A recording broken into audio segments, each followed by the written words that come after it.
But how can I lead if I have so much doubt? She asked the question quietly, almost apologetically, as though simply admitting it had exposed something she was supposed to hide.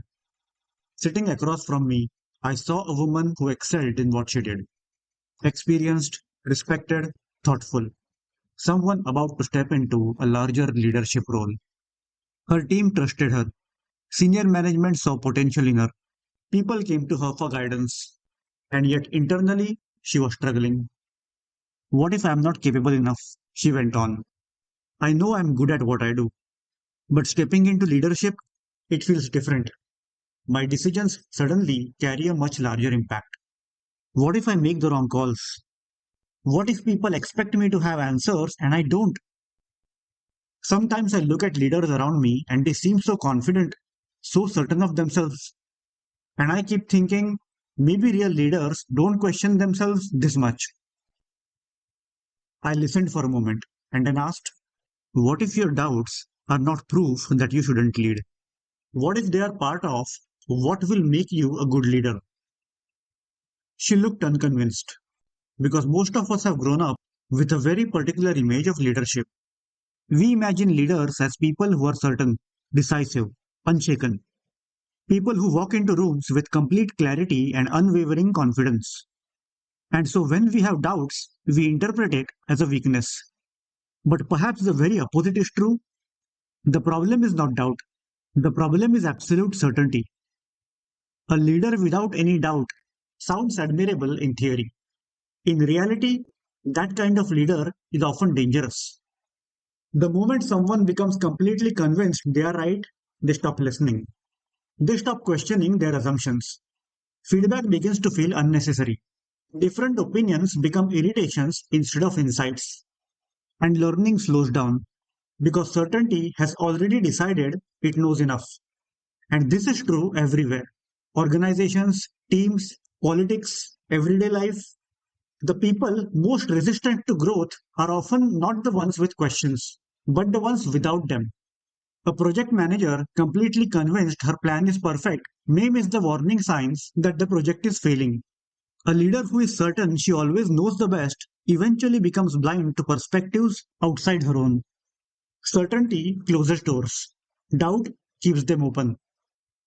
Healthy doubt forces us to pause and reconsider. It keeps us curious. It reminds us that reality is often more complex than our assumptions. That is not weakness, that is awareness.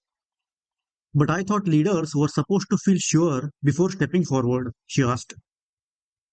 But that is rarely how meaningful leadership works. Nobody begins an important journey with complete certainty. No one starts building something meaningful while already knowing exactly how everything will unfold. No parent, no entrepreneur, no artist, no leader. If they claim they do, they are either hiding something from others or from themselves. Real leadership often feels like walking through a fog. You do not see the entire road ahead. You only see the next few steps. And yet, you move forward. Not because you're certain, but because the journey matters enough to continue despite uncertainty. That is courage. A leader is not someone without doubts. A leader is someone who chooses to lead despite them. Of course, there is a form of doubt that is unhealthy, the one that paralyzes action or destroys self worth. But that is different from thoughtful self questioning. Healthy doubt can actually strengthen leadership. It makes people think deeper before acting. It makes them listen more carefully. It keeps them open to feedback, improvement, and change. In many ways, doubt is the mind's way of saying there is still something here worth exploring, either externally or internally. Either way, doubt becomes part of growth.